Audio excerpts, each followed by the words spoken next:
I need you to understand something. Ada was not a foolish woman. She was a lawyer. She read people for a living. No circumstances, no condition ever takes her unaware. So she's the last person that you'll be expecting for something like this to happen to. Let's find out what happened in the story. The courtship was slow.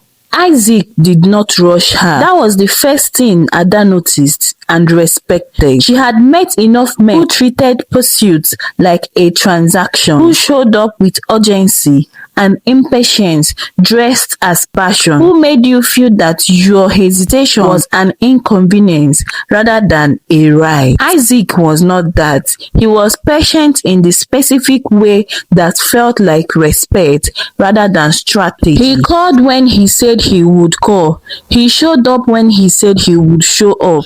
He remembered small things. The case she had mentioned in passing, the fact that she took her tea without sugar. He asked about her family with what appeared to be genuine curiosity. He listened. She found herself thinking, carefully, reluctantly, a good man. They dated for 8 months before he told her he was serious, not with a grand gesture, with a conversation. He sat across from her at a small restaurant they had made their regular place and said simply and directly, "I am not interested in wasting your time or mine. I want to build something real with you. If that is not what you want, tell me now and I will respect it completely." Ada looked at him for a long moment. She thought about her mother, about the apartment at 5 a.m., about her father's grave, about the question she had been carrying since she was 12. When does something good finally happen? "I want that too," she said. "Then we build," he said simply. She told her mother on a Sunday call. Grace was quiet for a moment. "What is his name?" "Isaac. Isaac Botang." The silence that followed was 2 seconds long, maybe 3. Ada did not notice it. Grace had spent 15 years learning to absorb things without showing it. 2 seconds was nothing. "Tell me about him," Grace said, and Ada did. The patience, the directness, the business he had built, the way he made her feel seen rather than observed. Grace listened to everything. "Is he good to you?" she asked when Ada finished. "Yes, Mama." "Does he make you feel safe?" "Yes." "Then I want to meet him," Grace said. Her voice was steady, completely steady. The voice of a woman who had been practicing steadiness for 15 years. Grace met Isaac on a Saturday afternoon. Ada had arranged it carefully. A simple lunch at Grace's apartment. Nothing formal, just an introduction. She watched her mother open the door, watched Isaac extend his hand, watched Grace take it, and she saw or thought she saw something flicker across her mother's face. So brief she almost missed it. Gone before she could name it. "Come in," Grace said warmly. "I made enough food for 3 people and a village." Isaac laughed. It was a good lunch. Isaac was respectful, genuinely, or so it appeared. He complimented Grace's cooking with specific detail rather than empty flattery. He asked about her life with the attentiveness he had shown Ada. He was the kind of guest who carried his own plate to the kitchen without being asked. Ada watched her mother watching him and she felt relief because Grace was the compass she trusted above everything. If Grace was warm, then things were fine. Grace was warm, things were fine. What Ada did not see, what she could not have seen, was what happened in Grace's kitchen while Ada was in the bedroom and Isaac was alone at the table. Grace stood at the sink with her back to the room. Her hands were in the water. She was very still. She had known from the moment she opened the door, not from his face, he had aged, filled out, become the polished city man that stolen money and stolen knowledge had built. But the eyes she had seen across her own dinner table for 3 years, the eyes she had told Solomon to watch, she had known. She stood at the zinc and breathed slowly in and out. She thought about Solomon, about the grave that was simpler than he deserved, about Ada, 12 years old, dried-eyed, watching. She thought about what she could do. She could turn around right now and say his name the way it needed to be said. She could end this afternoon in a way it would never recover from, and she could watch her daughter's face go through every stage of what that information meant. She thought about Ada's face, and she turned off the tap, dried her hands, and walked back to the table. "More rice?" she asked Isaac presently. "Please," he said. "Thank you, Mama." Ada said. Grace smiled. "Of course," she said. She called Ada 3 days later, not on Sunday, on a Wednesday evening, which was unusual. "Mama, is everything okay?" "Everything is fine," Grace said. "I just wanted to say, that man loves you. I can see it." Ada was quiet for a moment. "I think so too," she said. "But Ada." "Yes?" A pause, long enough that Ada noticed. "Know him completely," Grace said finally. "Before anything, know him completely." Ada thought it was a mother's ordinary caution, the kind that came from loving someone too much to see them hurt. "I will, Mama," she said. She did not know, could not have known, that her mother had just given her the only warning she was able to give. They married 18 months after they met, a small wedding. Ada had insisted on that, not from modesty, but from principle. She had watched her mother make something from nothing for too many years to spend money on performance.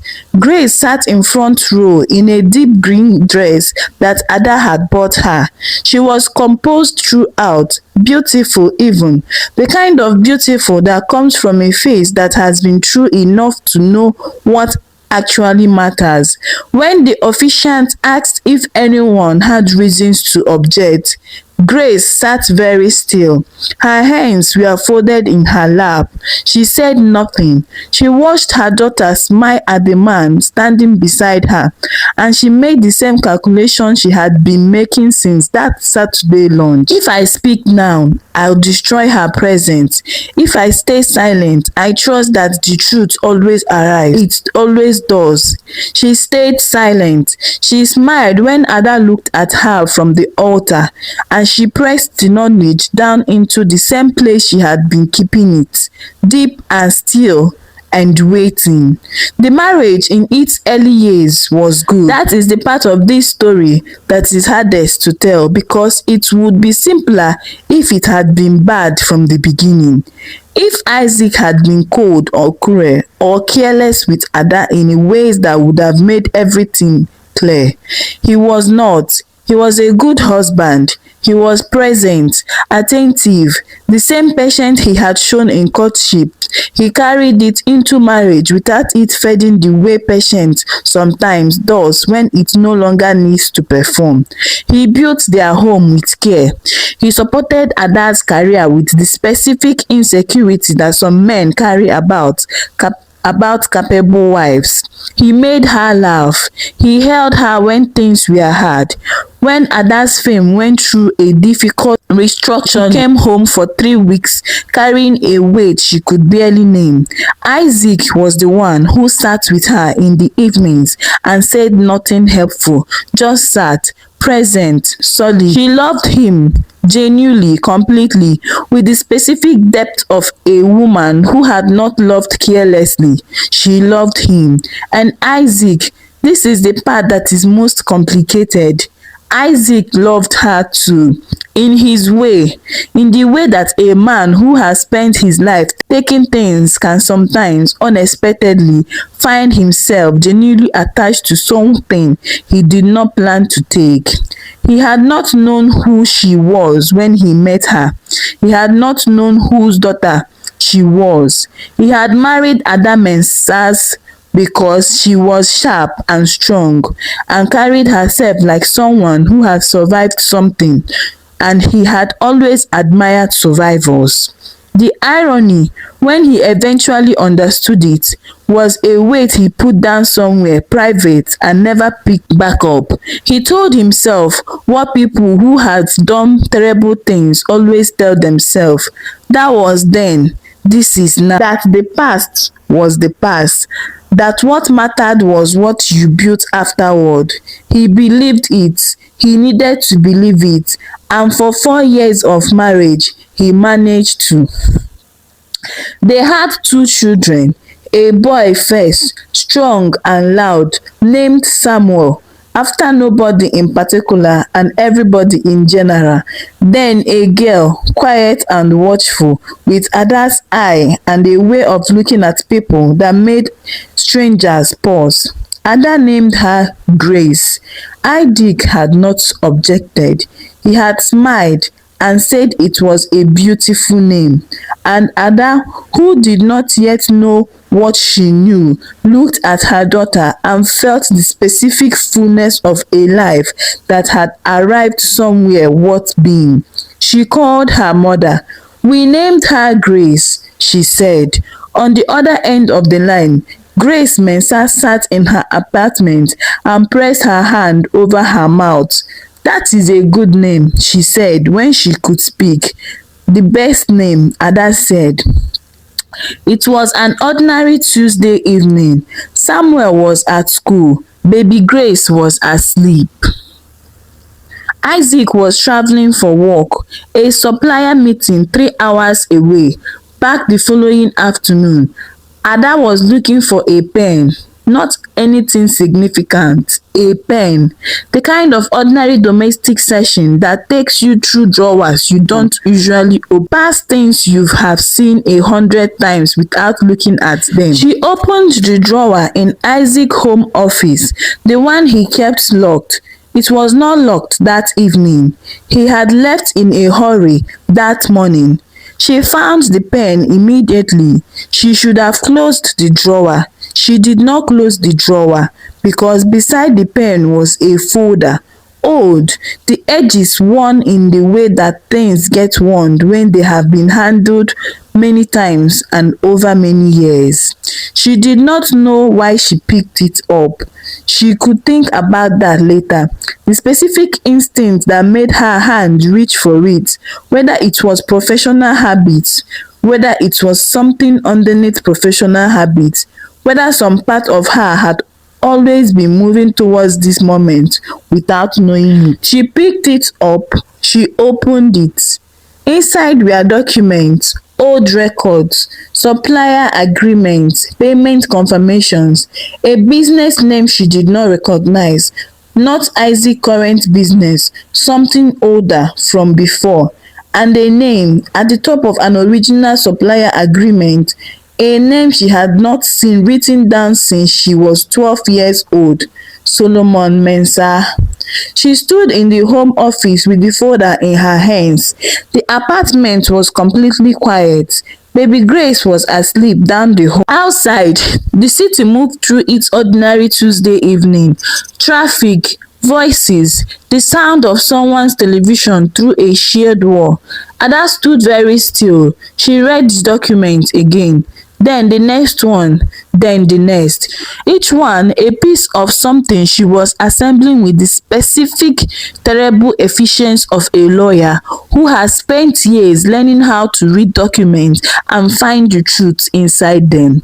She stood there for a long time, long enough for light outside the window to change, long enough for baby Grace to wake, cry briefly, and settle herself back to sleep. Long enough for everything Ada had built her adult life on top of the hill to become something she was standing beside rather than inside. She closed the folder. She put it back exactly as she found it. She closed the drawer. She went to the kitchen. She put water on the stove. She stood at the kitchen window and looked at nothing. And in the silence of that ordinary Tuesday evening, in the apartment she shared with the man who had killed her father, Ada Mensah made a decision, not in a rage, not in tears, in the cold clear lawyer's mind that had been forged in a two-apartment at 5 a.m. by a woman who had taught her that tears were not useful, that the only thing useful was to become something the situation could not defeat. She made the decision, and then she picked up her phone and called her mother. Grace picked up on the second ring. Ada, Mama. A silence, the kind between two people who have always understood each other. You found something, Grace said. It was not a question. Ada closed her eyes. You knew, she said, not as accusation, as a recognition. Since the Saturday lunch, Grace said quietly, and you said nothing. I said know him completely. Ada was silent. I was afraid, Grace said. Of what? Of what the knowing would cost. And now, Grace exhaled slowly. The exhale of 15 years. The exhale of a woman finally setting down something she has been carrying alone for a very long time. Now, she said, you know completely. So what do you want to do? Ada looked down the hallway towards the room where her children slept. She thought about Samuel, her father's laugh already forming in him. She thought about baby Grace, watchful eyes, her grandmother's name. She thought about Solomon Mensah, the house on the hill, the gate that opened. You eat first, then we talk about work. She thought about a man who had taught someone everything he knew and been emptied for it. She thought about a grave that was simpler than he deserved. She thought about her mother at 5 a.m., the changing, the mending, the school fees, the scholarship later. Know him completely. She knew him completely now. I want everything, Ada said quietly. Everything he took, every piece of it, I want it back. And then I walk, she said, with my children, and he gets to spend the rest of his life knowing that Solomon Mensah's daughter was the last person he have ever underestimated. Grace sat in her apartment with the phone pressed to her ear, and for the first time since a Friday evening, 11 years ago, when a man named Atta put a folder on a table, she wept, not from sadness, from the specific overwhelming relief of a woman who has been waiting, patient, steady, faithful for the justice to find its instrument. And finally it had. They say revenge is best served cold. What Ada Mensah served was not hot to begin with. It was calculated. It was surgical. Let's continue the story. Ada did not change the next morning. That was the first thing and the most important thing. She woke up at the same time, made the same breakfast, kissed her children with the same warmth. When Isaac came home that afternoon from his supplier trip, slightly tired, slightly distracted, carrying the easy guilt of a man who had long ago learned to live alongside it, Ada greeted him at the door. She asked about the trip.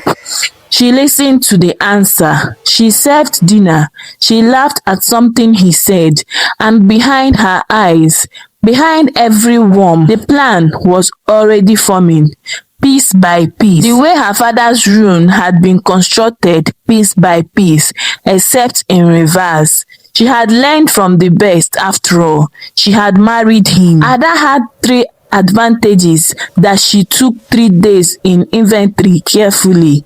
The first was her profession. She was a lawyer, commercial litigation, 4 years of experience reading through contracts and financial documents and finding the precise places where the truth was hiding.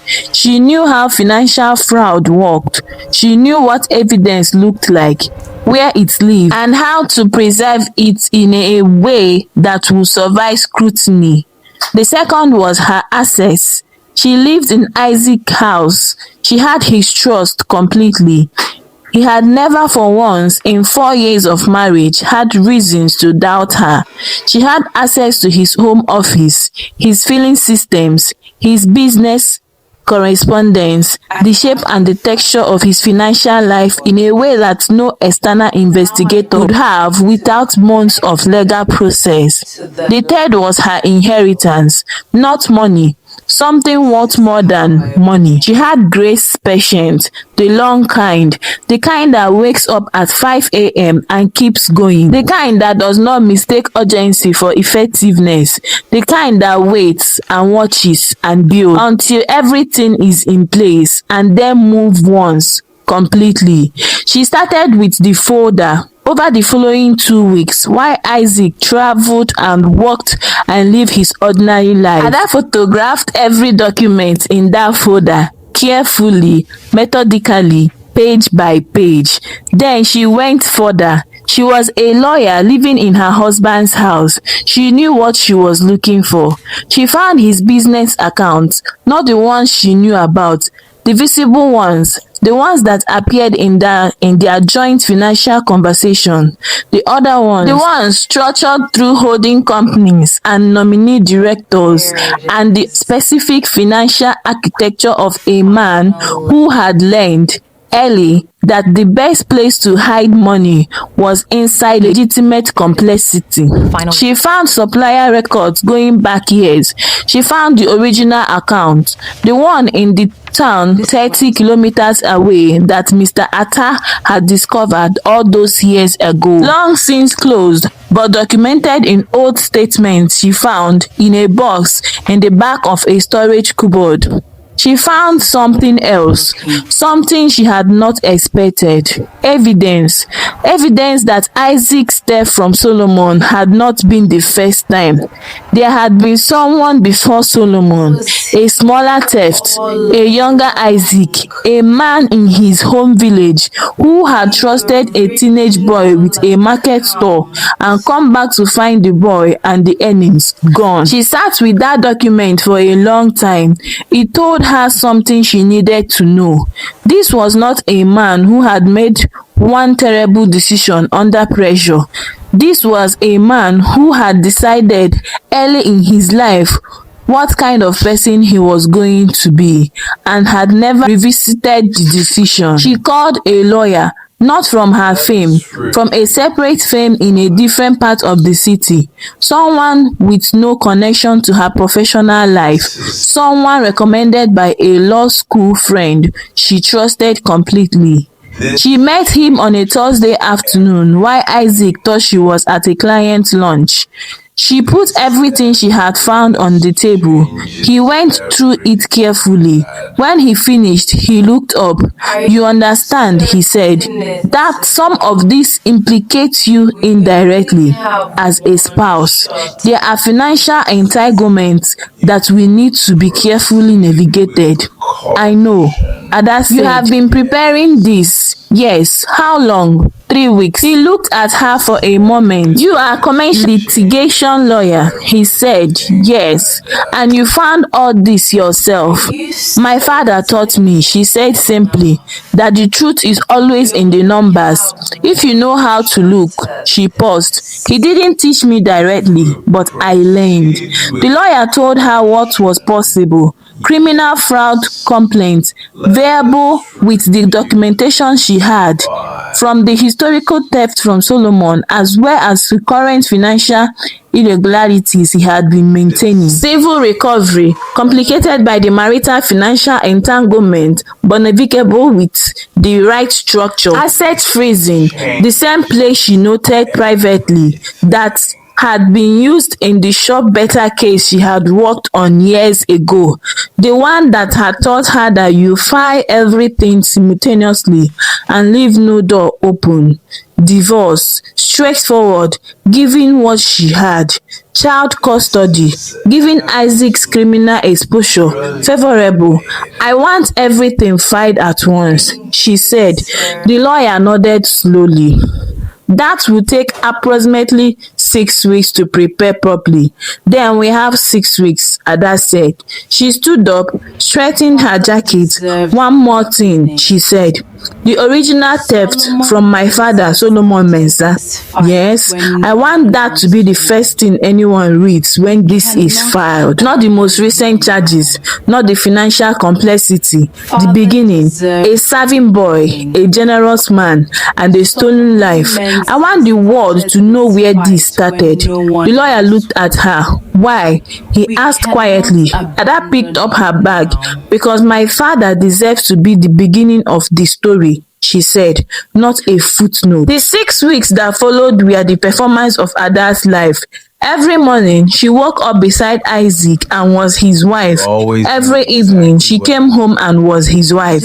She cooked, she laughed, she made plans for a holiday that would never take place. She attended a dinner with his business associates and charmed them with the specific warmth of a woman who had grown up learning to make people feel comfortable in difficult circumstances. She took Samuel to his school sports day and cheered from the sideline next to Isaac and photographed them together and said nothing. She held baby Grace in the evenings and sang to her and felt not guilt, not confusion, just the clean, clear, unwavering sanity of a woman who knows exactly what she is doing and exactly why. She called her mother every Sunday. Grace asked no question. Ada gave no details. They talked about the children, the weather, Grace's neighbor's new dog, two women who understood each other, saying everything in the spaces between what they said. Isaac noticed nothing. Of course, he noticed nothing. He was not looking for anything. He had not been looking for anything since the day he decided years ago that his past was behind him. He was comfortable. He was successful. He was loved, or so he believed. He slept well. He ate well. He made plans. He was in the final weeks before everything ended. The lawyer called on a Wednesday morning. We are ready, he said. All of it. Everything, simultaneously. The way you asked.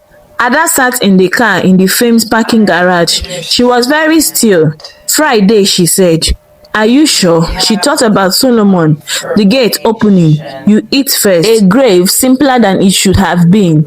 Friday, she said again. Isaac left for work at 8 a.m. He kissed Ada at the door. He kissed Samuel. He kissed baby Grace on the forehead while she was still half asleep.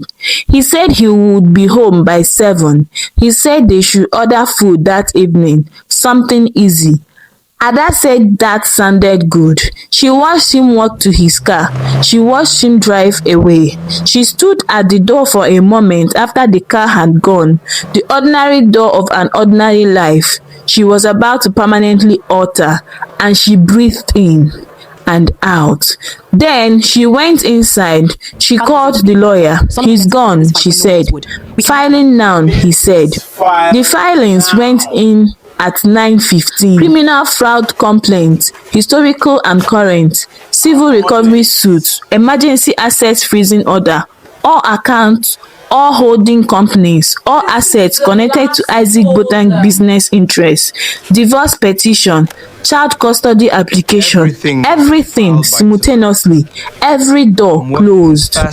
By 10 a.m., Isaac's business accounts were frozen. By 10:30, his personal account has followed. At 11 o'clock, he called Ada. She looked at the phone. She answered. Ada, something is wrong with the account. The bank is saying there is a court order. I know, she said. A silence, the kind that rewrites everything that came before it. What? I know, Isaac. Another silence. Longer. Ada, Solomon Mensah, she said. That is the name I want you to think about right now.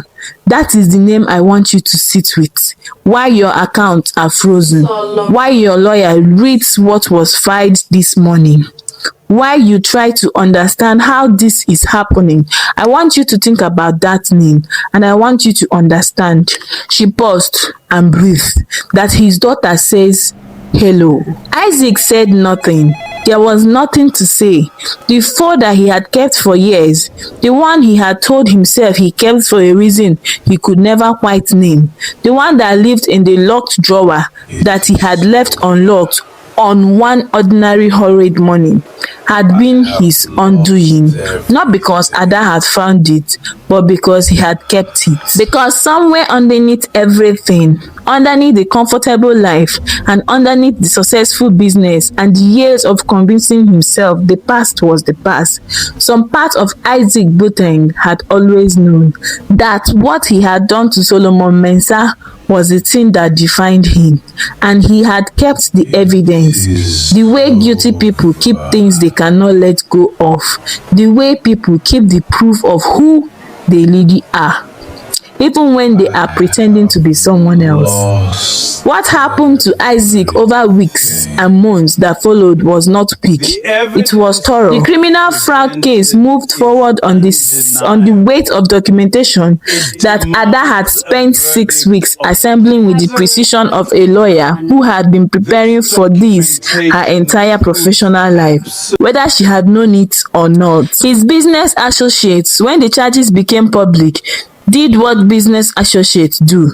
They stepped back, quietly, professionally, with carefully worded statements about the importance of due process and their confidence that the matter would be resolved. Statements that meant, in the language that people who have protected their own interests for years understand immediately, we are not going down with you. The asset freeze held. His legal team tried 3 times to have it lifted. 3 times the court reviewed Ada's documentation and declined. The civil recovery case, structured as Ada had insisted around Solomon Mensah's story first, gained a momentum that surprised even her lawyer. Because Solomon Mensah, it turned out, was remembered. Mr. Atta was still alive, 71 years old, sharp and clear, who sat in a deposition room and told everything he had seen and known for 30 years, with the specific relief of a man who had been waiting for someone to finally ask. 2 other suppliers came forward, men who had known Solomon, who had watched what happened to him, who had never had a legal mechanism to say what they knew until Ada's case gave them one. The picture that assembled itself in the public record was not just of a fraud, it was of a man, Solomon Mensah, what he had built, what had been taken from him, what it had cost his family, and who had done it. Isaac's lawyer called Ada's lawyer 6 weeks into the proceeding with an offer. Full financial settlement, generous, the kind designed to make things go away quietly. Ada's response was delivered in a single sentence: "My client is not interested in quiet." The criminal conviction came 14 months after the Friday filing. Fraud, multiple counts, historical and current. The judge, a man in his 60s who had presided over enough financial crime cases to recognize the specific architecture of a life built on other people's foundation, sentenced Isaac to 5 years. He will serve 3, but the sentence was not the ruin. The ruin was everything else. The business, frozen, investigated, stripped off the partners and the clients who had made it viable, did not survive the proceedings. It closed 9 months in, quietly, the way things collapse when the foundation beneath them turns out to be borrowed. The house, the car, the accumulated wealth of 20 years of building on stolen ground, gone, not all at once, piece by piece, the way Solomon's had gone. Ada did not watch it happen with satisfaction. That surprised her. She had expected satisfaction. What she felt instead was quieter than that, a settling, the specific feeling of something that has been unbalanced for a very long time, finally finding its level. Not happiness, not trophy, just correctness. The world arranged the way it should have been arranged. This is what it feels like, she thought, when the account is finally settled. Ada left the marital home on Saturday morning. She had arranged it carefully, as she had arranged everything. The children things packed first, their routine preserved as much as possible. Samuel books in a box labeled in his mother's handwriting. Baby Grace blanket, the yellow one, should not sleep without, on top of everything accessible. She had found a house, not large but hers, a garden at the back, not as big as the one Grace attended every Saturday morning on the hill, but real and growing and full of specific possibility of things that have not yet become what they are going to be. She loaded the last bus into the car. She stood in the doorway of the house she was leaving. She looked at it, the life she had built inside it, the part that had been real and the part that had been constructed on a foundation she had not known was rotten. She felt the weight of both things simultaneously, the love that had been real, the lie that had contained it. She held both. She let herself hold both because she was her mother's daughter, and Grace had taught her well, without ever saying it directly, that the truth was never simple, that you could grieve what was real inside something that was wrong, that grief and justice were not opposites, that you could feel both and still walk. She walked. She strapped baby Grace into the car seat. She helped Samuel with his seatbelt. She got behind the wheel. She drove. She did not look back at the house in the railway view mirror, not because she was cold, but because everything was moving toward was in front of her. She drove to her mother's house first. Grace was at the door before Ada had turned off the engine, as if she had been standing there, as if she had known the exact moment her daughter would arrive. Ada got out of the car. They stood looking at each other across the small garden. Two women, one who had carried something alone for 15 years, one who had carried it the rest of the way. Grace opened her arms, and Ada, who had not cried since Tuesday evening in the home office, who had moved through 6 weeks of preparation and 14 months of legal proceedings, walked into those arms and wept finally, completely. The way you can only weep when the thing you have been holding has been sat down somewhere safe. Grace held her. She said nothing. There was nothing to say. She just held her daughter, the way she had held everything, quietly, without letting go. Samuel came around from the other side of the car and stood watching his mother and grandmother with the uncertain expression of a child who senses that something important is happening that he does not yet have the consent to understand. Grace looked at him over Ada's shoulder. She held out one arm. He came. She held them both. And inside the car, baby Grace, who had slept through the entire journey, opened her eyes, looked around at the unfamiliar garden, and smiled. Isaac Boateng served 3 years. He was released quietly, without ceremony, into a world that had moved on without him. The business was gone. The house was gone. The reputation, the one he had built on Solomon Mensah's foundation, using Solomon's knowledge, Solomon's supplier relationship, Solomon's name as the invisible stone beneath everything, was gone. He was 54 years old. He had nothing, not from poverty, though the money was largely gone. When the foundation was never yours, when the house was always in some essential way, he rented a small room in a part of the city where nobody knew him. He found small work. He was not a young man anymore. The hunger that had driven him at 19, the hunger that had stood at Solomon Mensah's gate with a small bag and practiced expression, and decided somewhere in the first year that what this man had built should be his. That hunger had nowhere to go now. There was nothing left to take. There was nothing left to be. He thought about Solomon sometimes. In the quiet of the small room, he thought about the gate opening. You eat first. He thought about what it had cost him. Not Solomon's loss. Not really. Not in the way that would have required him to be a different kind of person. He thought about his own loss. The marriage. Ada's face on the phone that Friday morning. His daughter says hello. He had not known. He had genuinely not known. And in the strange, useless arithmetic of a man accounting for his own life, he was not sure which was worse. He had done what he did knowing it would cost him everything and lost everything anyway. He died 7 years after his release, not dramatically, not violently, quietly in a small room from the accumulated weight of a life that had been eating itself from the inside for a very long time. The doctor listed the cause as heart failure. It was not inaccurate. Ada Mensah raised her children in the house with the garden.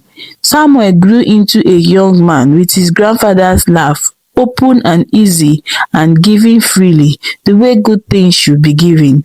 Baby Grace grew into her name in the way that some people grow into their names that we are choosing for them with great intention. Ada made partner at her fame at 38. She took cases when she could involving financial fraud. She was very good at them. She called her mother every Sunday without exception. And Grace Mensah, who had made a promise at the grave that was simpler than it should have been, who had kept that promise through 15 years of 5 a.m. mornings and chin in the dark and one uniform stretched across a whole week. Grace Mensah lived to see all of it. The conviction, the recovery, the garden, the children. She lived to sit on Ada's back porch on Sunday afternoon with Samuel in her lap and baby Grace at her feet, and feel in the specific warmth of that ordinary afternoon that the promise had been kept, not by her, through her, by the fierce, dry-eyed, watchful 12-year-old she had raised into a woman who had found the man who killed her father and made sure he understood that some deaths, no matter how long they take, always come due. Solomon Mensah was a good man. He was remembered. In the end, that is the only victory that matters. Ada never got her father back. That's true. No ending changes that. But she made sure that the man who took him from her understood. A good man's life is never truly wasted. Not when he raises someone like her as a daughter. So we have come to the end of this story. And if this story touched you, please subscribe, like, comment, and share. Okay. Turn on your notification and also tell us where you're watching us from. Thank you. Stay safe. I'll see you in my next video.